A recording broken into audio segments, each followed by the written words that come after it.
up, guys? Happy Saturday, and welcome to another episode of the Fantasy Debate with Sam and Tate, brought to you by Fantasy Focused and the Original Hooters. I am Sam Holt, joined as always by my wonderful co-host, Derek Tate, and we will be covering a little bit of Antonio Brown talk today, your running back concerns, and of course, getting to any and all of your fantasy questions. Tate, how are you on this Saturday? I've got a fantasy question. How do you save my team in one league? Just save it, please. Do you have the simple answer to that? Because it's one of them's in a lot of trouble. Yeah, that sounds like some text messages that I get from friends. Can you fix my team? Can you send me your roster? Can you send me the top ads on waivers? There's always a couple more questions that I have in order to help diagnose the situation. It really much feels like diagnosing a problem. You can't just be like, I have a problem. Well, can you tell me about the symptoms? Are you hurting at running back? Are you hurting at receiver? Are you just hurting because it's 2020 and every player has COVID? Please tell me your problems. I feel like we are a doctor's office for fantasy problems. Like, if you are having quarterback issues, please go to office number 1 with Derek Tate. If you are having running back issues, office number 2 on your left with Samantha Holt. Office number 3, Levy, your target guy for wide receivers and tight ends. And if you're just having mental issues altogether, go to Buckey at the end of the office. He'll just make you smile and laugh until you piss your pants. Pretty much. I think that says all of our specialties across the board. As you go into Buck's office, there is a drink cart. Please help yourself to the Busch Light. Yes, but not to. Oh, wait. Like, help yourself, but only if you laugh at my jokes. Otherwise, you can get the hell out and buy your own beer. When it comes to, I don't know about you. I know that we do our live show on Sunday mornings. We start at 10 a.m. Eastern Standard Time, 7 a.m. Pacific. Shameless little plug. And by the way, we love the folks that always join us out there on that live show. Minnie Jordan 718 and Will Jenkins coming in live into the chat as we are doing our fantasy debate thing here. But do you ever find yourself like getting text messages between 10 a.m., 7 a.m. for you and kickoff from your friends and like, dude, like, can you go to our live show, please? I can't answer questions for you here and for our live audience. Like, you should know where to find us by now. I had to tell my dad that. That's funny that you had to tell your dad that. I mean, my family knows not to talk to me most Sunday and Saturday mornings because I'm doing stuff. I'm like, why don't you guys call me? We always think that you're recording or you're doing something, when it's like, or then when I do, get like text them and they're like, it's surprising that you're on your phone because you're doing football all the time. I know. I try. It's a balance, but I do get the questions from friends about their lineups and setting them up. And there are times I try and field those questions, while we're live on our Sunday morning show, but it is difficult to juggle when we're also trying to give as much fantasy advice as we can to our lovely listeners. We really appreciate you guys every week tuning in. I think it's kind of funny to watch you hit the panic button. Like when something unexpected, like Aaron Jones goes out and you're like, I got to get a trade. Like, I got to do this now. And you're sitting there like, you can see the wheels turning in live real time. I'm sorry. I particularly enjoyed it. Yeah, I know. My thinking face is quite, it's super fun. That day was very difficult for me. That was a day where, like, you guys literally saw like the steam come out my ears, and I was like, I can't talk to you right now. I need to figure this out. Like, I think the real Sam came forward there, and I was like, I can't talk to you. I got to figure out my lineup. But we're all living that, and it's Saturday, so let's hopefully answer all those questions now. There's lots of people that are inactive. Let's run down a couple of those now. We've got Adam Humphries out. Devonta Freeman is out. Gardner Minshew is out, which brings up the question mark of who is Jake Luton or Luton, or are we saying it right? Because we don't know you yet. And Carlos Hyde is out as well in that group. I'm going with Jake Luton. That's how I'm pronouncing it. I'm throwing a little something on it because he's went to the University of Idaho. So I'm throwing a little Jake Luton on it. It doesn't bode well for the Jacksonville pass catchers. So Well, let's a couple more players that are out, and then we will get to a couple of these questions. We already see you guys jumping in. Thank you so much. We will get to these right off the bat. But Matt Breida is out. Gaskin is out. Kenyon Drake is out. So we'll get to a lot of running back concerns, and I'm sure a lot of questions today will have to do with the running back position, so we will get to those. But let's start off with this one from It's Fragger on Twitch. Thank you, It's Fragger. We love how much you tune in every single week, every single episode on Twitch. He's like, I think, one of our most loyal Twitch viewers and listeners. He's the driving force behind our Twitch following. So it's Fragger. We love you. Thank you, sir. He says Buckey and Levy were split on this. So what do you guys think? TJ Hawkinson or Noah Fant? George Kittle is out for me. Sad face. Sad face for all of us that have George Kittle. Although I'm not lucky enough to have him in all my leagues. I have 10 leagues. I don't have a single share of George Kittle. Yeah. It's interesting because both of these former Iowa Hawkeye tight ends are kind of enjoying like a mini breakout. And in particular, if you were to ask me right now, it's Fragger, I'm actually going to go with Noah Fant at the current moment because you actually did mention Stafford is out for the Lions. Now, actually, it's a little bit interesting. Yes, he's on the COVID-19 reserve list as of right now. But if he completes, I think it was 5 days straight because he's only been deemed with close contact with someone that tested positive for COVID-19, not himself. In particular, if he passes, I believe, another round of COVID tests for 5 straight days and gets 5 straight negatives, he will actually be available for his matchup against the Minnesota Vikings. But point being, I'm still going to go with Noah Fant because as of right now, we know Fant has Drew Lock back under center. And, I really thought that Drew Lock and the Denver Broncos were dead in the water against the Los Angeles Chargers, had a 17-point deficit. And the Chargers just seem to be giving up 17-point leads, blowing 17-point leads on a weekly basis. But what you like to see from Noah Fant, 7 targets in week 7, 9 targets in week 8. So with still no Cortland Sutton, obviously, for the rest of the season, I still think Fant is going to see right around 6 to 10 targets on a weekly basis. Yeah, if Stafford wasn't a question mark, it would be a more easy answer of Hawkinson for me with Galladay also being out. So I feel like just having that question mark of situation, that's really the only thing that's pushing him over the line for me is just with how consistent Stafford uses him. If Stafford is out, Noah Fant, obviously, no question, no doubt.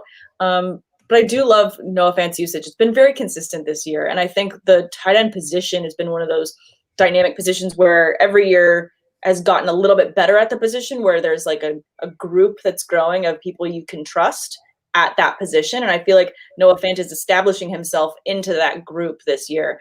So I feel like Noah Fant's a great start. I would love to hear who was on either side of this train between Levy and Bucks. Yeah, if you can shed a little light on that, if you could, Fragger. Let's talk a little trash a little bit. Woody, Sam, and Tater. That is right, baby. Oh, miss you, Woody. Charlie Hicks, go Bucks. And it's funny because we wanted to go ahead and talk about Antonio Brown, so this is kind of a perfect way to go ahead and segue into that. Antonio Brown has officially been activated by the Tampa Bay Buccaneers after serving his 8-game suspension for multiple violations of the NFL personal conduct policy. And it looks like Chris Godwin is also trending in the right direction, according to Bruce Arians, who expects him to be available for the primetime matchup between the Buccaneers and the New Orleans Saints. You see how I changed into my announcer voice? Like I got to just say Tampa Bay Buccaneers. Like, Decker off, you know what I mean? I heard the emphasis in primetime of you starting to do the amp up, like it built. I know. Someone told me to stop doing that because it makes me sound like Kent Brockman from The Simpsons, who is basically a parody of a news anchor.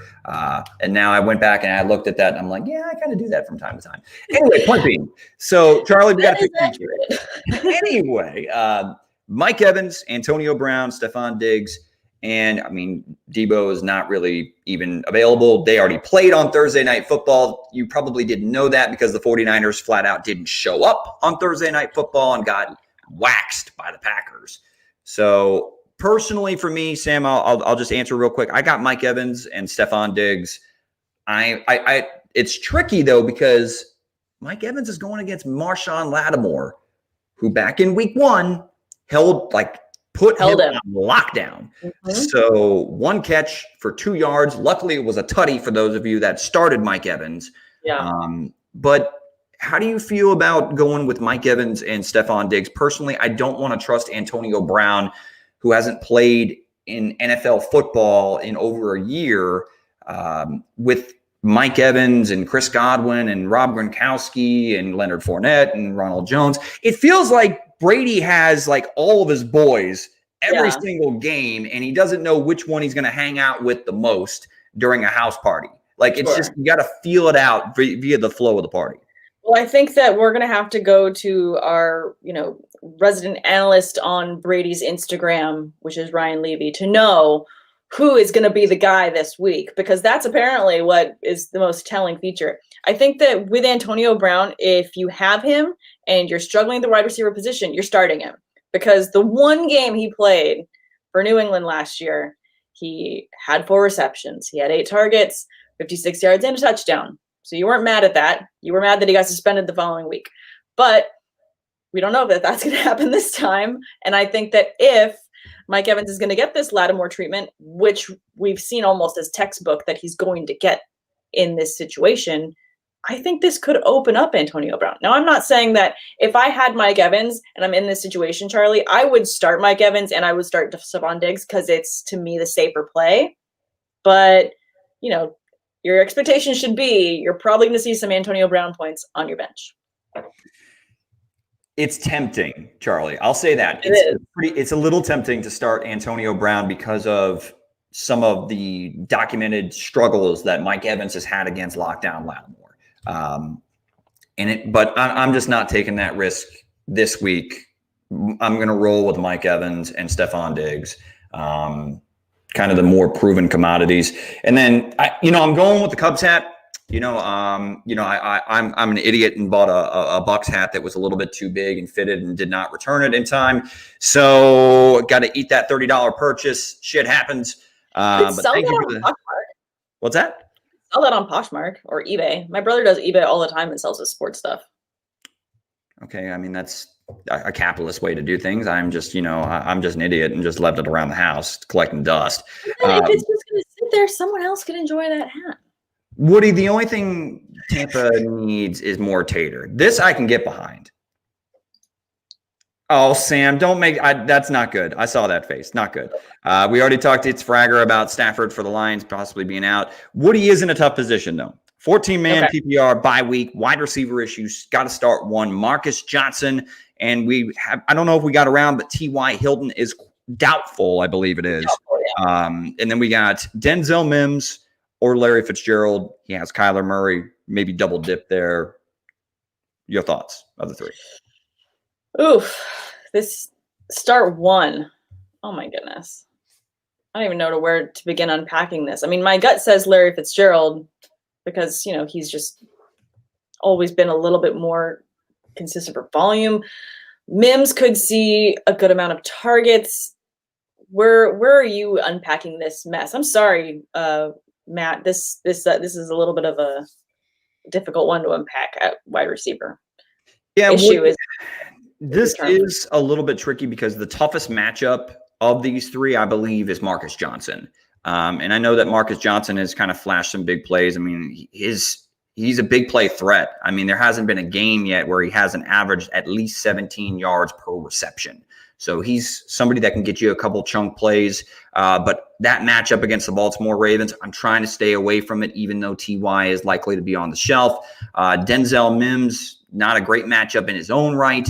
But he does have back-to-back weeks where he has 42 yards receiving and a total of 6 receptions, 2 last week, and then 4 back in week 7. But again, another tough matchup against the New England Patriots. So that kind of brings us full circle to Larry Fitz, who I think he is probably the safest of the options, even though Miami does have a pretty tough secondary with some great man-to-man cover corners. But I expect that D-Hop, and we're going to see also Christian Kirk, who has began to emerge as a kind of a big play threat. I think they're going to see more of the attention from 2 of those better lockdown corners on the outside. And Larry Fitz should still ho-hum his way to somewhere around 4 receptions for 50 yards, which is, if you're in a pinch, I'd rather rely on that than trying to hit a home run on the other 2 players you mentioned because of the bad matchups. Yeah, I completely agree. I mean, yeah, you can't. And then just with the coverage and the way that we've seen, Miami's been able to step it up. I feel like, last week better than we all expected. Week before better. I mean, they're doing things. Miami's doing things. They're getting it done. But given that those other receivers are seeing the coverage that you're talking about with Kirk and Hopkins, I feel like Fitz could see a good day. So, I mean, not saying that he's going to get you 20 fantasy points, but he's going to get you a more secure floor than I think the other ones will. So hopefully that helps. Sorry about your wide receiver situation, Matt. That's a bummer. Love you, buddy. Let's get to this next one from Ilias saying Edmonds or Allen Robinson at flex and PPR. We mentioned off air that we were going to probably get a lot of Edmonds questions as well this week. But for you, I mean, Robinson or Edmonds, flex PPR. I'm going to go with Chase Edmonds. I understand it's tempting to go with Allen Robinson against the secondary. And if you do, it's really a good problem to have, Elias. And I love saying Giftopoulos. I've been trying to challenge myself with saying everybody's last name because I've had to practice all week saying Uwe Gunlale, the new quarterback for the Clemson Tigers.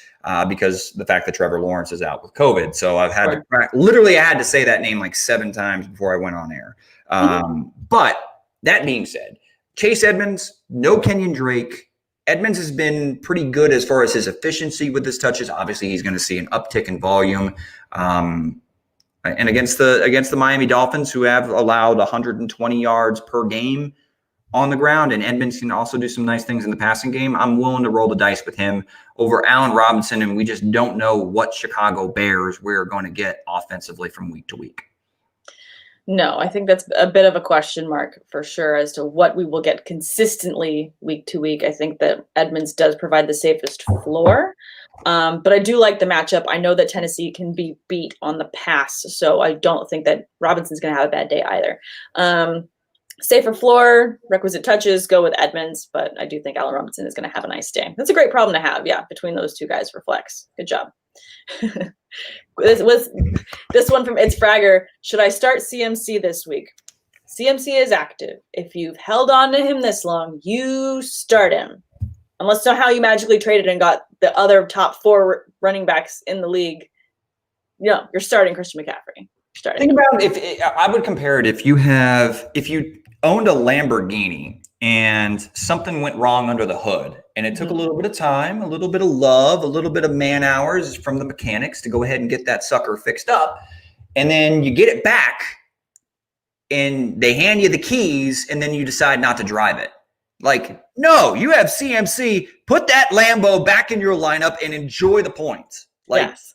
It's CMC. I get the hesitation, but no, you drafted him number 1 overall. Trust him. He's the best weapon in the NFL outside of the quarterback position. You're starting him. And I know that we've mentioned before, the injury similarity between him and Saquon Barkley last year, that Barkley was a little bit slower coming back off of that injury. But are you telling me that when you got Barkley back, you didn't start him? You started him. It doesn't matter if it's a little bit slower, or however it comes out of the jar, you're still using him. Like, if you have CMC, you're starting him. Like, easy. Tejas boy agrees with that. I just clicked on that. I'm sorry. Stop clicking on my thing. I won't touch the board. Tejas boys agrees. If CMC plays, you start him. No questions asked. No questions asked. You're starting him for sure. Victor Jays, how's everyone been in the good U.S. and during election time? It's been a stressful time.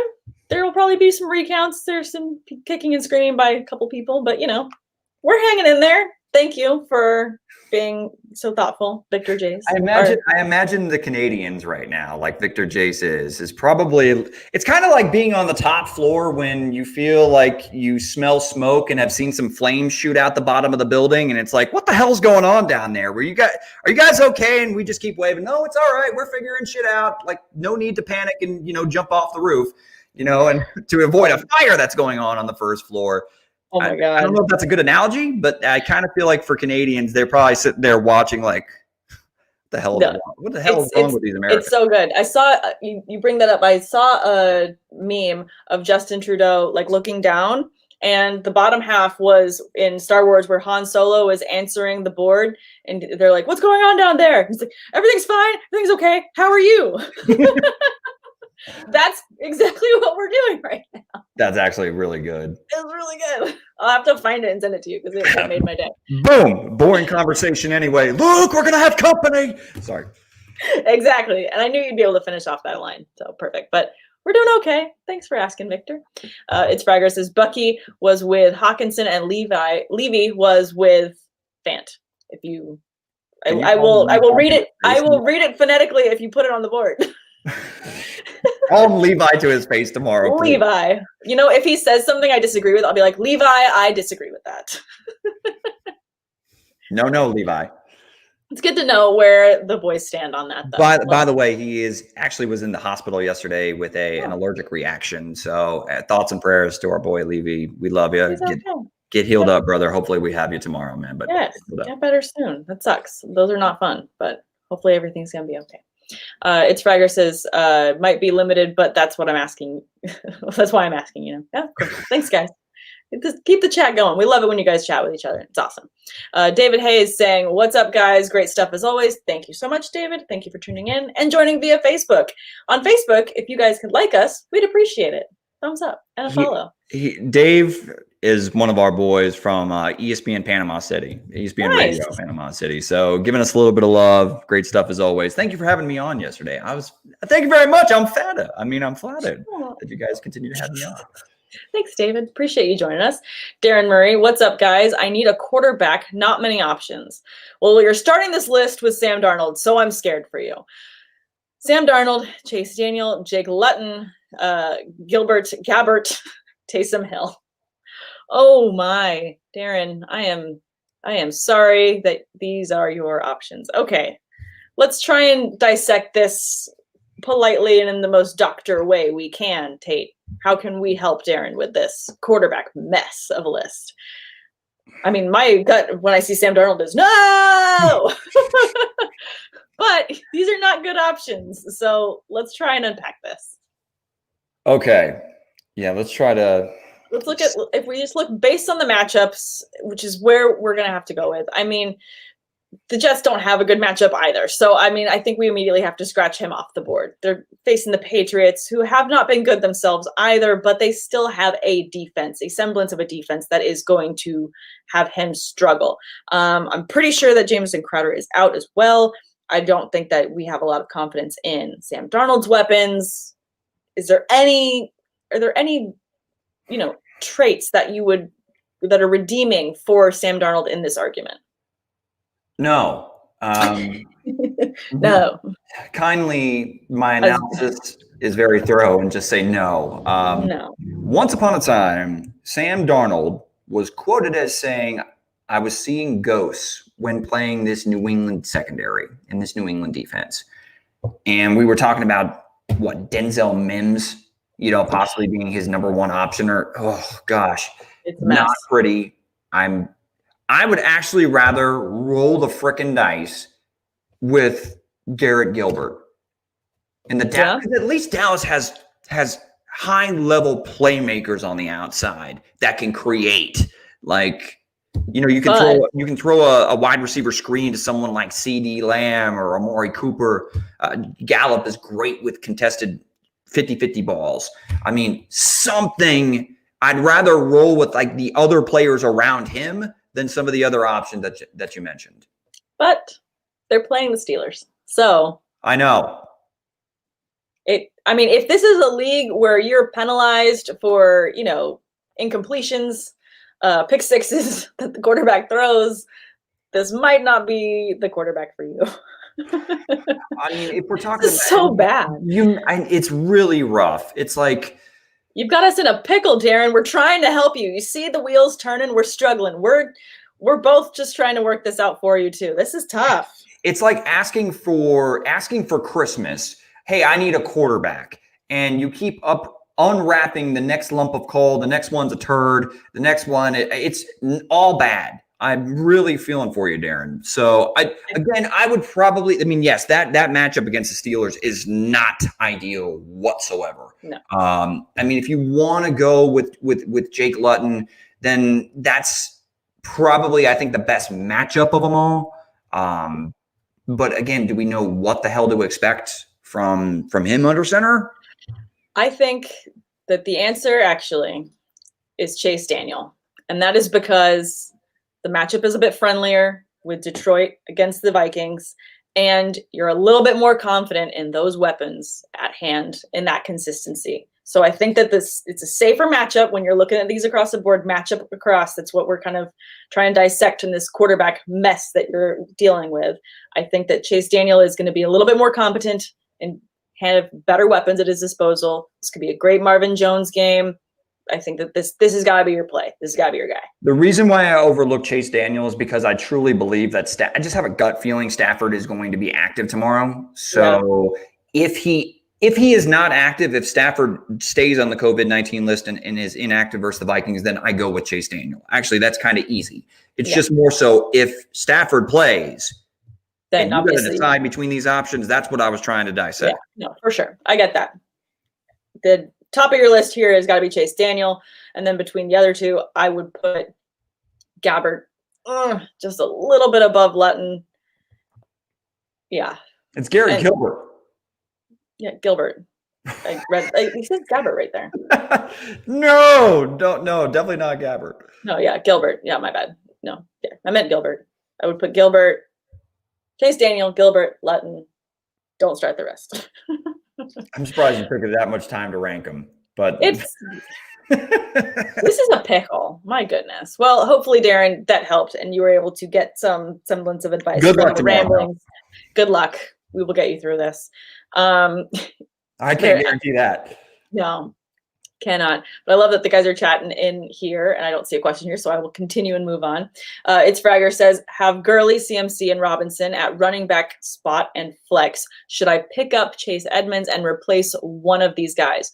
Well, you're not replacing CMC, and I like James Robinson this week, so I think you're okay. But would you still pick up Chase Edmonds just to have him on your bench? I would definitely still pick him up. I don't know. I wouldn't drop any of these running backs to pick up Chase Edmonds because he's more of an option this week. But who's to say? Kenyon Drake's kind of struggled this year. And who's to say that if Edmonds plays very well, he just steals the job? Is that a possibility? I think it is. So I definitely want to pick him up. Just depends on who you can drop off your roster. Yeah. And I like Robinson more than Edmonds to start, so I would still start McCaffrey and Robinson. Because the Texans give up every yards to everybody on the ground. So I still am starting Robinson over Edmonds this week. Love it. Victor J saying, need to stream a tight end this week. Who would you play? Logan Thomas, Jordan Akins, or Jimmy Graham? Hi, Logan Thomas. It's tricky because it's Kyle Allen that we're trying to trust, but he has scored touchdowns in 2 straight weeks, and he's playing against the New York Giants again here in week 9, and he went for 3 catches, 42 yards, and a touchdown back in week 6 against this exact secondary. So for that reason, go ahead and give me even the Giants gave up a touchdown to another tight end, Rob Gronkowski, on Monday Night Football. So for those reasons, I'm willing to go with Logan Thomas. I'm going to go with Jimmy Graham just because I think that the matchup with the Titans is a bit friendlier. And like I said, they can be beaten in the passing game a lot. So I think that Jimmy Graham might have a better day. So for me, I'm leaning towards Jimmy Graham. But that doesn't help you when we don't agree. But that's why it's the debate with Sam and Tate. And then we don't have to agree. All right. Who do you trust more? Who do you trust? Come on, Victor. Sound off in the comments. Let us know. I'm not dressed as a clown this week, so you can trust me a little bit more. It was difficult last week when I was dressed as Pennywise. So I'm sorry for that. I got multiple family members of mine asking what the hell I was, and a lot of the guesses none of them were Ace Ventura. So lesson learned. You win the costume contest, whatever. Yeah. Well, and I tend to. I tend to put way too much effort into my costumes every Halloween. Anyways, DeRozan wants to know Gibson or Fournette? 3 question marks. PPR. Let's help him out. Well, the last time we saw Antonio Gibson, he was playing against an atrocious Dallas Cowboys defense, and he had a career day of 128 and a tutty. But just that week prior, only 9 carries for 30 yards against a New York Giants defense that is much better against the run than they get credit for. That being said, it was Fournette with 15 carries for 52 yards against that said Giants defense. But really his snap count is what makes you feel encouraged about Leonard Fournette moving forward. 73% of the snaps, and he's seen at least 6 targets in the passing game over the last 2 weeks. So I'm actually going to go with Leonard Fournette, even though I love Gibson. I actually think he's got a better outlook for dynasty purposes, but this Giants defense is much better on the ground than people give it credit for. Fournette's probably going to catch himself 4 or 5 passes. I'm just going to roll with Fournette. Yeah, I have to go with Gibson. Just he's the main guy there, and I don't trust the Giants to be able to be consistent in that defense. They're also just not holding it together this season. I think Gibson has a better floor, so I would have to roll with Gibson. But hopefully that helps. Doesn't help when we disagree. Sorry. Hopefully it helped. It probably didn't, but we've ask got us this tomorrow when we have 2 ask us more tomorrow. people. Yeah, and then we'll tie again. Exactly. And then the whole house will be divided again. It'll be really fun. Blue Crew wants to know, PPR, should I trade Zeke for James Conner? I would say yes. I would. I definitely would. Zeke's dinged up, and Conner, boy, after what was a disastrous week 1, he has seen at least 15 carries every single week. Like, Conner is a bona fide top 12 option on a weekly basis that you can take to the bank as long as he's healthy. And he's healthier than Zeke. He's on a better offense than Zeke. Yeah, I would. Yeah, no, I completely agree. I would as well. And talk about Zeke really quickly.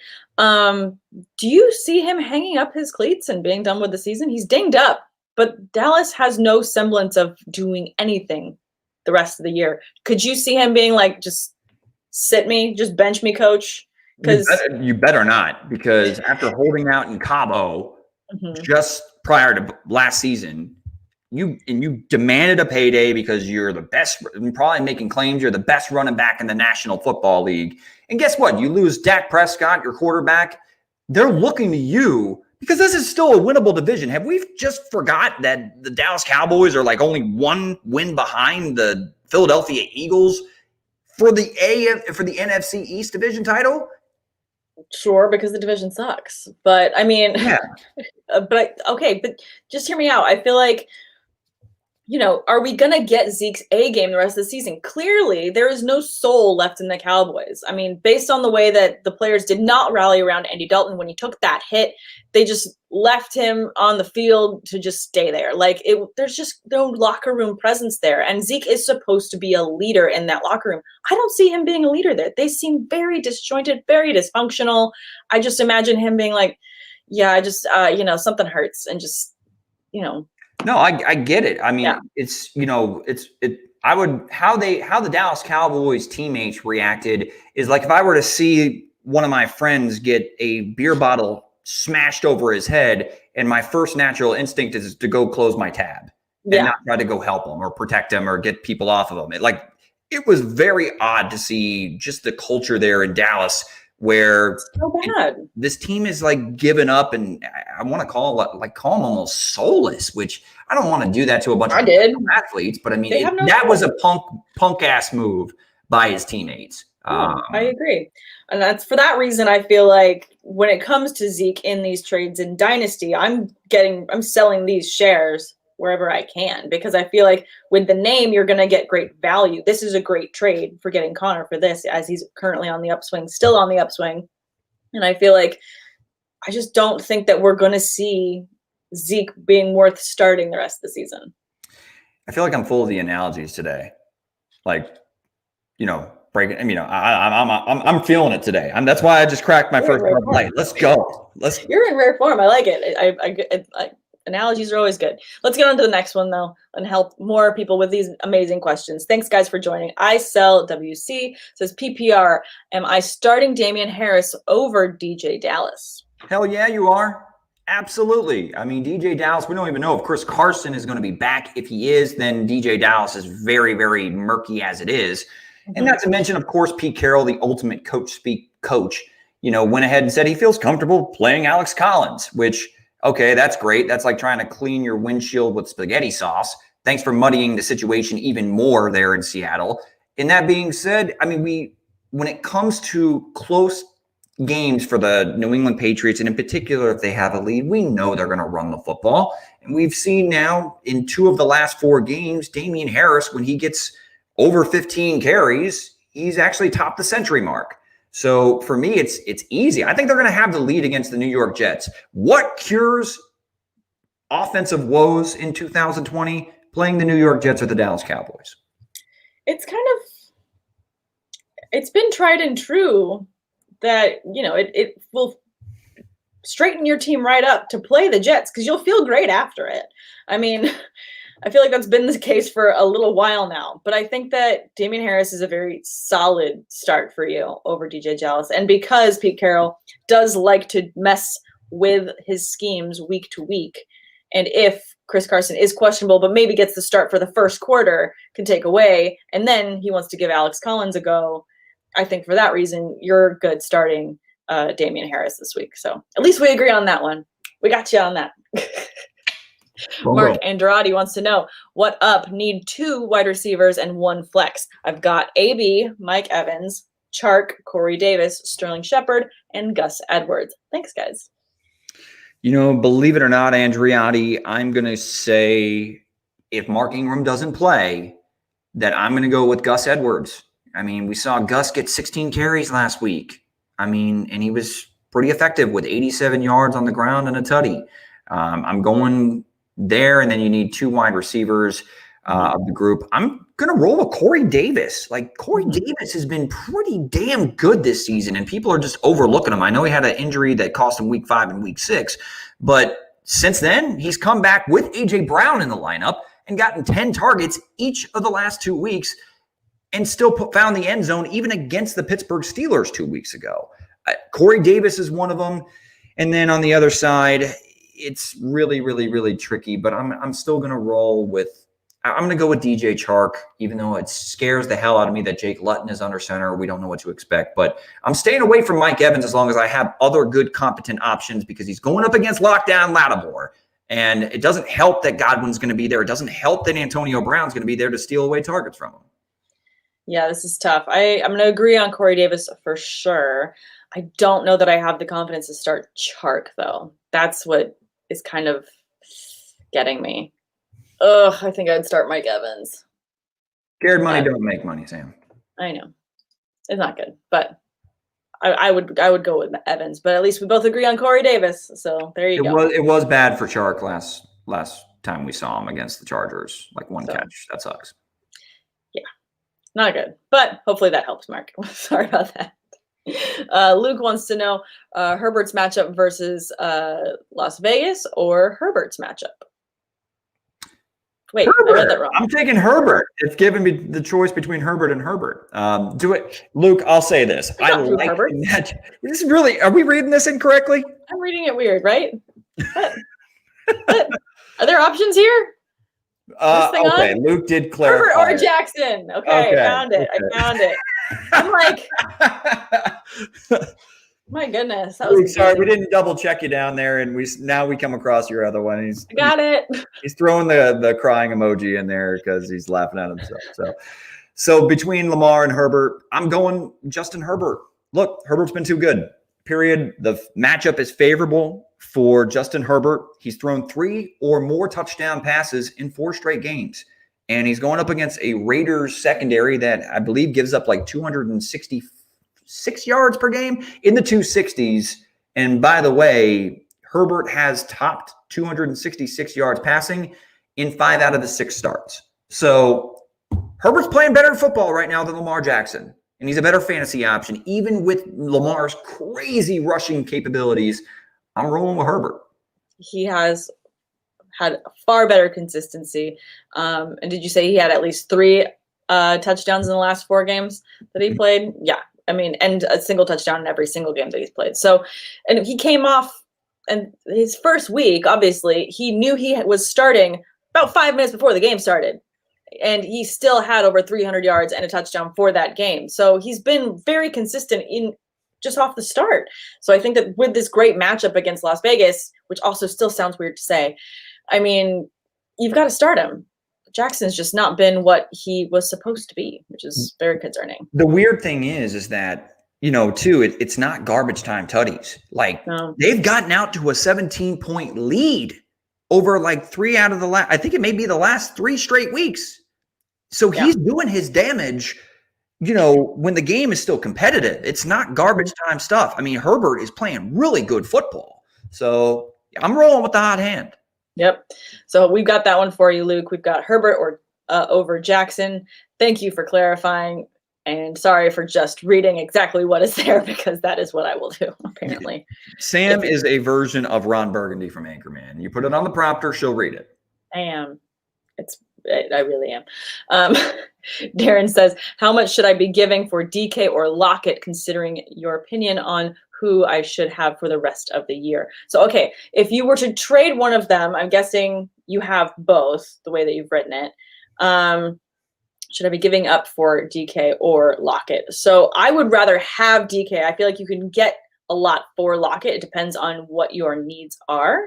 I feel like a running back 2, high-end running back 2 is still pretty good value for Lockett. He's still very consistent and producing.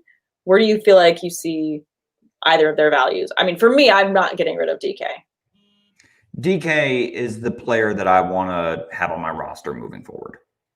It's close because we've seen Lockett blow up, but if there's a tendency between the two players, which player will have lay an egg from time to time more often, believe it or not, it's actually Tyler Lockett. He's actually had 3 games this season where he's had fewer than 10 fantasy points in a PPR format, and as opposed to DK Metcalf, who's only had 1 such game.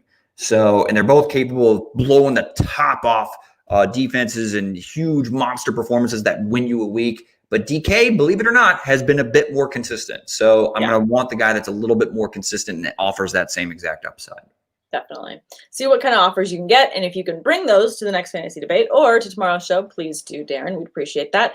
And I'm just going to say really quickly, got the notification that Ezekiel Elliott is expected to miss week 9. So take him out of your lineups. And if you have Tony Pollard, fire him up, because he's the next man up and he's decent behind it. However, hopefully you have better options, because, again, they are playing the Steelers. So sorry, not sorry. In other words, Sam's We're 7-0. We're 7-0. You all better be 8-0 after you play the Cowboys. Oh my God, that would be horrible. I was dreading that this week. I'm like, oh, we're playing the Cowboys. Great. Oh no. What if we do one of our classic, how could they lose that games? And I'm like, no, it's going to be fine. It's going to be fine. Yo, there was actually a 10-1 like Vegas odds that the Steelers run the table. Have you placed a bet on that?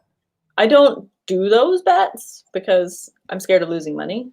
Plus, I feel like it would be really bad juju, pun intended, for me to place a bet on a game like that when I don't normally place bets. Right? Fair. No, fair. DeRozan wants to know Gibson, Fournette, or Marvin Jones in PPR. A lot of flux when it comes to Marvin Jones' situation, because we don't know about Stafford. So if you're asking me right this second, I'm actually going to go with Fournette. We've seen his role grow. They don't trust Ronald Jones. Jones had a bad fumble, and I think that's kind of what led to Fournette seeing basically a season-high snap count in touches and all that jazz. So I'm actually going to go with Leonard Fournette. And I'm going to go with Gibson. I'm going to stick to Gibson. I have him just higher than Fournette this week, so I will roll with him and stay consistent. I like to be consistent for you guys. But anyways, we got another one from Darren saying, and since you don't know my roster, I mean like 1 running back or 2, or 1 wide receiver or 2 wide receivers. This was back to his question on who you should try and get for Lockett. I mean, I think you could get a running back straight up for Lockett. It just depends on that running back. Who do you feel like Mixon? Like, would you, if you're a Joe Mixon owner, would you trade Joe Mixon for Tyler Lockett? I would. Yeah. If I was a Mixon owner and I was in need of a receiver, I would make that trade. I feel like that's a good line as far as when you're pulling your rankings. So hopefully that is a good target for you to go around, Darren, in the trades that you're going to be asking for. Chuck wants to know, what's up, guys? Stuck on my PPR flex spot this week. Do I trust Juju against Dallas or go with Judy against Atlanta? Now, I think that Juju's going to have a good game. But what I think in that is he's going to have a touchdown, handful of catches. And once the Steelers get up big, because the defense is going to be very successful, it's going to be a quiet day for everyone after a very busy first half. So I don't think that there is a huge volume for any individual player in tomorrow's game. That said, if it was me, I would start Juju over Judy, although I could see more upside for playing Judy. What are your thoughts? I mean, a little bit more upside if it's I get totally with the game flow argument, right? Yeah, game script is really depend on. Right. And we have seen a bit of a resurgence from Juju Smith-Schuster since he laid that egg against the Yay! I'm going Juju. I'm with you. It's that Dallas defense sucks. Yeah, it's not good. It is poo-poo. As Bucks would say, they're all bums. Or he would say, they're dead. That's the other thing he's been saying a lot lately. He's dead. The whole team's dead. Everyone's dead.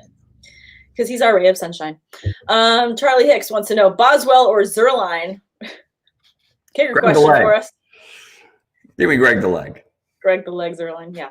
I like Greg the Leg. I would go with him as well. Although I like Boswell because he's been very consistent for us. You're not going to see a ton of kicker analysis. You're just not going to. Yeah, you're not going to get a lot of kicker analysis from us. But just in that game in particular, once the Steelers get up big, I just don't see the need for Boswell to be as needing to participate. So let's go with Zerline on that one. Matt Daly says, start 2 wide receivers and a flex full PPR. Godwin, Marvin Jones, Damian Harris, Jonathan Taylor, J.K. Dobbins, and Mooney. Whew. Mouthful. Start 2 wide receivers. And a flex. Okay. And a flex. So Damian Harris is my flex. Yeah. And then I will go with Godwin and Marvin Jones, no Kenny Golladay. Yeah. Same for me. Godwin, Marvin Jones, Damian Harris. Across the board. It's nice and cooking. We agree. High five through the computer. Yay. Yep. That's the screenshot we should use for the thumbnail on this episode. Oh, yeah. Just a high five in the middle. I know, like, this show is weird. Thanks. We got to this one from Luke. Really appreciate you clarifying for us. Tejas Boy says, Cowboys are looking to be without Zeke tomorrow. Stay away from every Cowboy. Yes. Oh, God, it gets worse. Red news throughout the land. Zeke is not playing tomorrow. If you got to lose to this Dallas Cowboys team without Zeke, without Dak. Don't even put this into the ether. Don't even. We're focusing on the fantasy value of Zeke Elliott at the moment. I don't think he's going to play the rest of 2020. That's my hot take. I don't think we're going to see him the rest of 2020. How much bet on that? No, I'm not doing another bet with you because I know you're just trying to reverse the bet that I just won. So no, I'm not going to do any bet. But I'm just saying, my hot take is I don't hand at blackjack and you walk away from the table. That's awful. If I gamble, that's how I gamble. I win and I leave. I want to keep playing. But anyways, back to that. I see a lot of chats going on, so appreciate you guys talking to each other in the chat. That's awesome. Earthly Link says, what's up, family? Needs some help. PPR, Jonathan Taylor or Jordan Wilkins for flex, and John Brown or Jacoby Myers. Appreciate the help. Uh-oh. Your struggles. Well, Jonathan Taylor hurts my soul. We had such high hopes. What the is going on with Jonathan Taylor? What is going on, right? I don't know. Why is Jordan Wilkins seeing such a role? And, it's not disparaging Jordan Wilkins, decent player out of Ole Miss, but you invested a second-round pick in Jonathan Taylor. We saw Marlon Mack go down, and yet they're not unleashing this kid. And there were 3 touchdowns scored by Colts running backs last week, none of which were scored by Jonathan Taylor, including Jordan Wilkins scoring from one on the 1-yard line. And I know Colts fans will well, Jonathan Taylor got the carry before and didn't do shit because there was no push in the offensive line. And there's a gaping hole when they give it to Jordan Wilkins. I wish you would tell us how you really feel. I'm pissed. I'm really mad about the failure that has been the Jonathan Taylor rookie campaign. And Jonathan Taylor even got dinged up, I think, with an ankle injury this week. Mm-hmm. I still believe Jonathan Taylor is the guy to own and the guy to start, but conventional wisdom says last week that was not the case. So it's tempting to go with Jordan Wilkins, but I'm gonna, I guess, go down with the ship. I'm going with Jonathan Taylor, and then I'll go with John Brown. I will go with Jordan Wilkins and I will go with John Brown because I do not want to go down with the ship. But at least we agree on John Brown. So Thanks. there's that. It's Fragger. What about Edmonds over Gurley? And I will drop Mike Davis for Edmonds. Yeah. Yeah. Yeah, on both. Yeah, I'm good with that. Mm-hmm. Yeah. Golf clap. Down. Glad we could work that out. It's Fragger. Yeah, thanks. Darren says, I appreciate it. Too bad Dak went down then. I have Mayfield and Burrow on a bye. I got Cousins in a 2 QB. That's why. That's what happened.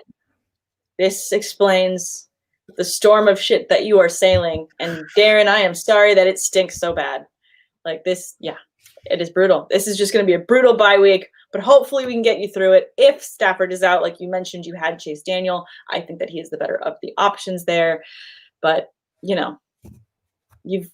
caps off to you on sailing through this one. Hopefully we get you through it. Mini Jordan 718 says, what are some low-end running back 2 and high-end running back 2 trade targets if I package DJ Moore, Chark, or Singletary in a 1-point PPR? I tried to get Zeke, but the owner is a Zeke believer. Well, we just heard Zeke is not playing this week, so maybe we should be looking elsewhere. Low-end running back 2, high-end running back 2 trade targets if you package DJ Moore and Chark or Singletary. Thoughts? David Johnson comes to mind. Antonio Gibson comes to mind. You can argue whether they're low-end running back 2s. They're probably not. They're more so probably like mid to high. But sure. I don't mind also trying to maybe make a play for David Montgomery. Volume seems to continue to be there, even though the production isn't because the offense is just bad and the play calling is even worse from Matt Nagy and company. But those names kind of come to mind when it comes to who to target as like a low end running back too. Yeah, I think that Gibson is a good bet as well. Maybe even Justin Jackson, but then I would say like if you did Justin Jackson, you wouldn't need to do a package deal. You would be able to send a single player for him. So maybe you could get a little bit more bang for your buck that way and wouldn't have to get rid of other players. What happens once Austin Eckler comes back? Is he coming back? Yeah. When? I don't know. Exactly. So if you need a win now, then this is what you should do. Fair. Very fair. Yes. And then we've got McSweet joining us. Sam, you were just on Club Fantasy FFL. Yes, I was. I was very glad that they invited me over to be a guest this morning. So it was really fun to hang out with Faith and the guys. They're awesome.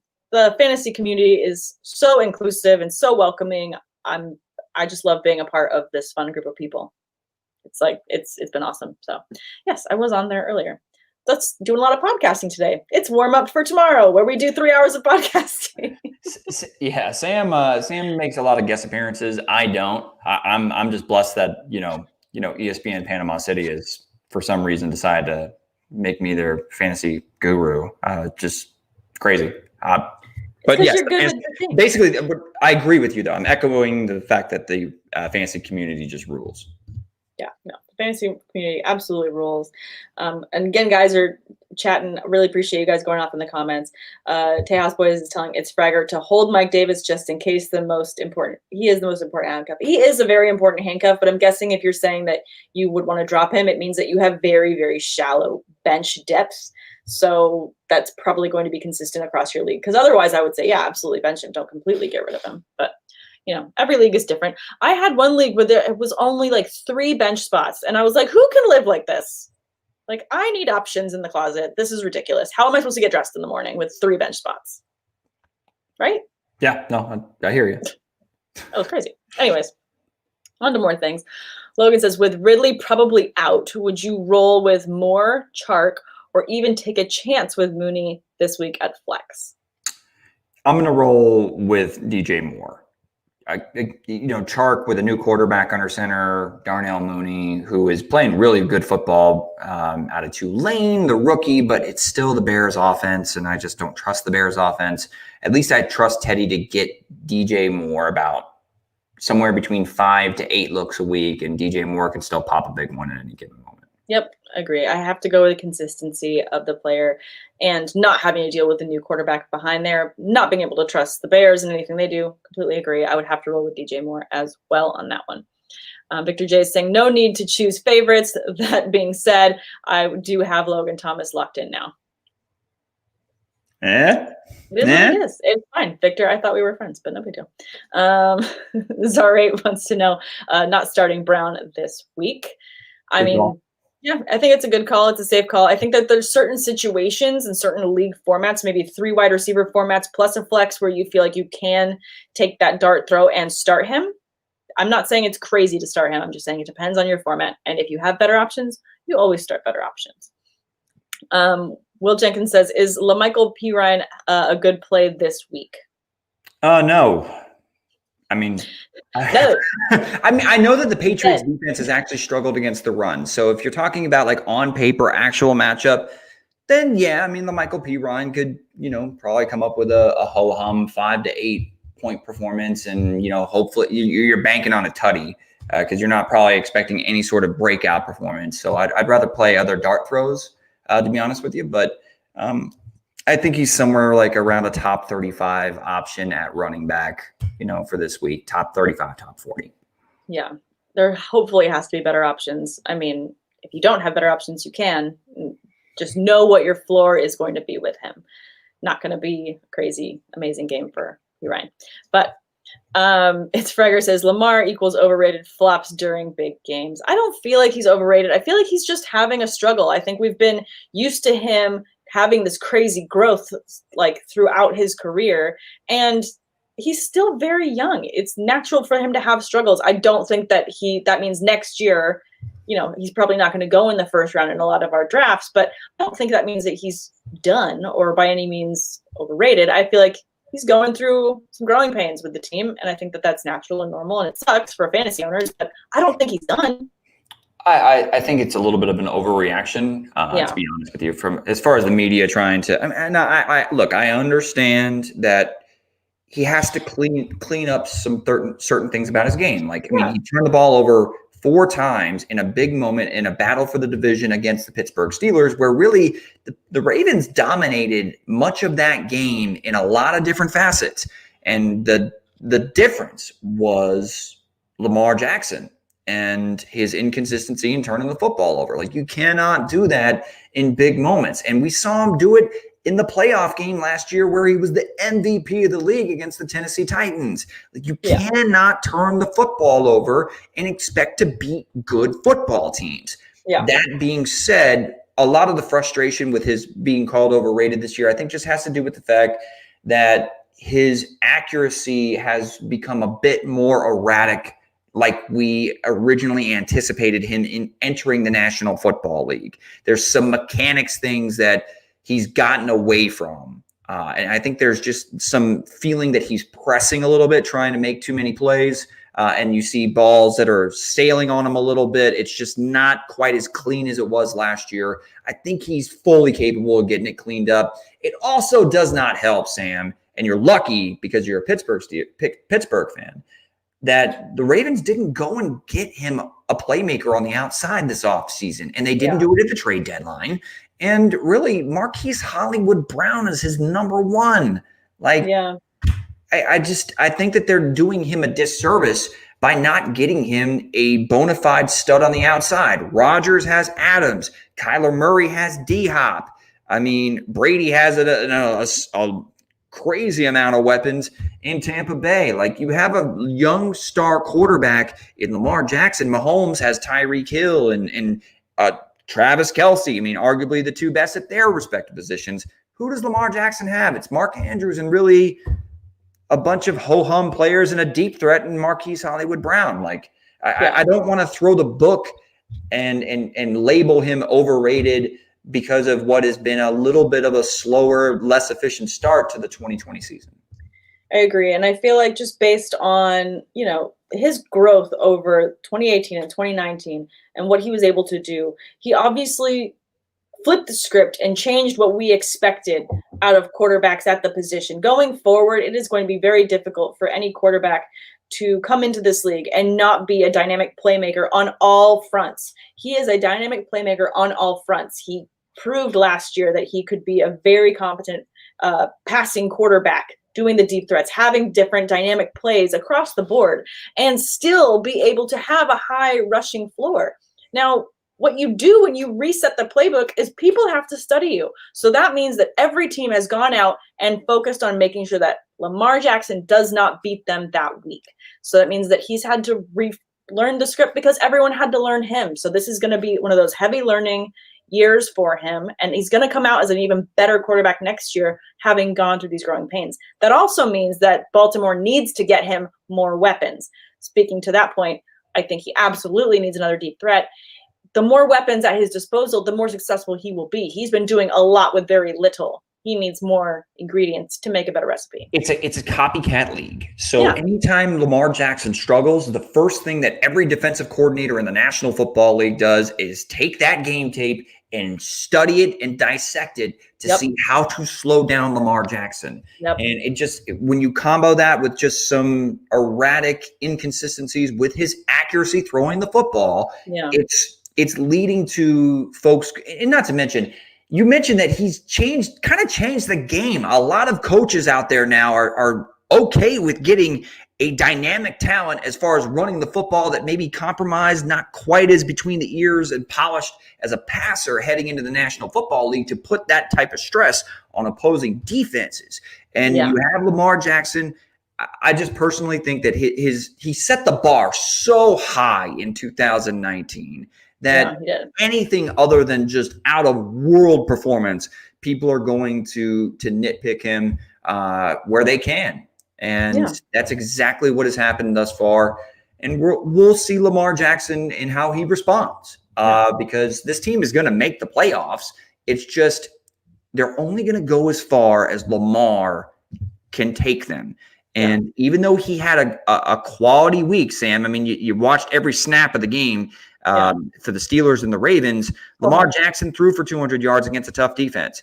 He and left some meat on the bone. He only completed 13 of 28 passes, less than half of his attempts. And then you also see that he added 65 yards on the ground. And the Ravens ran the football all over the Steelers strictly because Lamar Jackson is a running back there, and everything concept that they have puts a defense in a bind. Patience. I just preach a little bit of patience for Lamar. We hold him accountable, but I'm not killing him quite yet. No, definitely not killing him. It's going to get better for him. Sorry about that. And I mean, we definitely went on a bit of a Lamar rant, but I think it's great that we both we're behind him. It's going to be better, but there's a lot of things that have to change. And when you change the game the way that you did, the way that Lamar Jackson did, people are taking note and they want to be able to raise their bar as well. Iron sharpens iron, and the league is going to learn from it, but that means that he's going to have to learn from it too and overcome. And I believe that he's a very talented player and will be able to do that. Oh yeah. As we just went along on our random Lamar Jackson rant, we will get to a couple questions and then we'll have to sign off. But guys, please subscribe, tune in for tomorrow morning's show where we will answer all start-sit questions. We will not be belaboring these subjects the way that we do on today's show because all we do is answer questions. We rapid fire, get through all of them for you right before the game.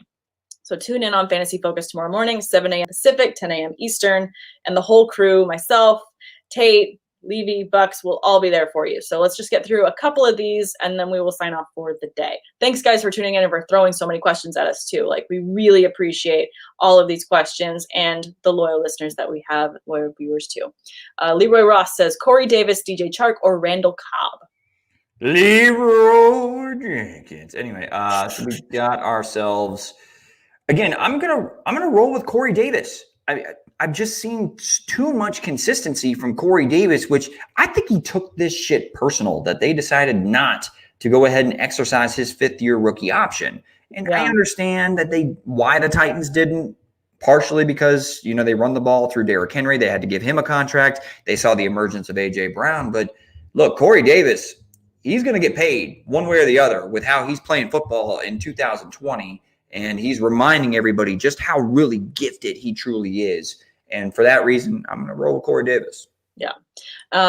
Me as well. Absolutely going to roll with Corey Davis as well. We've got this one from Brandon. Really appreciate the love, bud. Thank you so much for this. Your first super chatter on chat. debate, I think. Yeah, that's awesome. Thank you. Awesome. Would you trade Josh Jacobs and Deontay Johnson for DeAndre Hopkins and Kenyon Drake? Trade for D-Hop and Kenyon Drake? Damn it. That's a tricky one. I don't want to trade for Kenyon Drake, but of course I love DeAndre Hopkins. The thing is with Josh Jacobs, I mean, he is a top 15, top 10 option at running back every week. Deontay Johnson, when he's healthy, is a nice top 25. You're essentially trading him for a number 1 or number 2 overall wide receiver on a week-to-week basis, but you don't know what the hell you're getting from Kenyon Drake. You don't know when he's going to be healthy. I wouldn't do it. I would ask for a different player other than Kenyon Drake. Yeah, I agree. Just given the injury situation, and we are in a situation where we play to win now. We play to win this week, not for future, unless you're doing this for a dynasty move. And even in that situation, I would kind of rather have the Josh Jacobs, Deontay Johnson side of it. So that's why this is probably redraft. I would ask for a different player besides Kenyon Drake. I think you're workshopping a really good trade here, though. And I think that you're going to get close to it. So we do like this. We just got to get a different piece. Hopefully that helps, Brandon. Really appreciate the love. Appreciate it, man. I'm going to go through a couple of these really quickly. I saw, where did it go? I wanted to get to this one from. Can we not lose our spot? You told me not to touch the board. Now I can't touch it, and you lost your spot. I know I did. Oh, this one from Earthly Links. I wanted to say, he said, just to clarify, John Brown or Jacoby Myers, we both went with John Brown in this scenario. Yeah. Yep. So wanted to make sure we clarified that for you. Sarah wants to know, does Michael Thomas play? It seems that he's heading in the right direction. He's trending that way. We will all be very, adamant to hear if he is on the inactives list tomorrow morning. And that's where we'll have to figure it out. We'll be super early in the morning. Diana from ESPN, she did tweet out 23 hours ago that Breeze and Michael Thomas are both expected to be active. Okay. So if that is the case, I expect that Michael Thomas will put up at least a 10-point PPR fantasy performance, at least. And then if not, he's probably got a point to prove playing with a chip on his shoulder because of all the noise that he's been hearing since he's been on the shelf. And not to mention, really, Daniel Jones left a lot of meat on the bone against this Tampa Bay secondary on Monday Night Football. The Bucs should have lost. Yeah. No offense. I love the Bucs. You know me, Bucs fan. But they left a lot of meat on the bone, and Jamal Dean should have gotten torched for like 2 or 3 tutties. Yeah, no, for sure. Alex says, should I trade Allen Robinson and Jonathan Taylor for Zeke and Devontae Parker? I'd say no. My first gut reaction is no. Zeke is out for this week, and I don't think that we're going to see a normal Zeke this year. But yeah, I'm not 100% sure, even with Jonathan Taylor's struggles and a bit of like maddeningly usage rate, I still like him as the better option between how that Dallas offense looks right now, whether it's Dalton under center, Garrett Gilbert, Ben DiNucci. It doesn't really matter right now. That offensive line is ravaged by injuries as well. So for that reason, I'm sticking with Allen Robinson and Jonathan Taylor. And by the way, don't call him Alex when he's got a last name like McBuckets. Just call him McBuckets. McBuckets. Oh my gosh, you guys are ridiculous. But I'll get to this last one from Self213626. Sorry, reading is hard. Do you guys like J.K. Dobbins for FanDuel tomorrow since Ingram is out? I do like J.K. Dobbins for FanDuel tomorrow. I think he's a great stash. What do you think? Yeah. Absolutely. I mean, him and Gus Edwards were both really good against a tough defense there in Pittsburgh. Yeah. I mean, Gus ran for over 80 yards. Dobbins outdid him. 113 on 15 carries. Like, Dobbins had a breakout performance. So with how much this team runs the football, there is more than enough meat on the bone for Edwards and J.K. Dobbins to be able to have a great performance. So yeah, I'm totally okay with throwing a dart with J.K. Dobbins and FanDuel, DraftKings, whatever DFS thing. By the way, shameless plug with prop bets, Monkey Knife Fight. Use the promo code FOCUS when you create your account. You get an actual up to $50 in your account to play some prop bets. Yeah, love it. Great pick. So thanks, guys, so much for tuning in. Please bring all the questions that we weren't able to get to tomorrow's show. Again, 7 a.m. Pacific, 10 a.m. Eastern. The whole crew, the whole Fantasy Focus crew will be together to answer Just Start Sit questions. And we go through them pretty quickly. So you got to get there early. We'll be active in the super chats as well. So please bring those questions. And if you haven't already, please hit subscribe and like. We really appreciate it. If you want to follow Tate, you can follow him at dtater4 on all forms of social. If you'd like to follow me, I'm at Samantha R. Holt on Twitter and at Sam_awesome on Instagram. We really appreciate you guys. Have a wonderful Saturday. And thanks again for tuning in.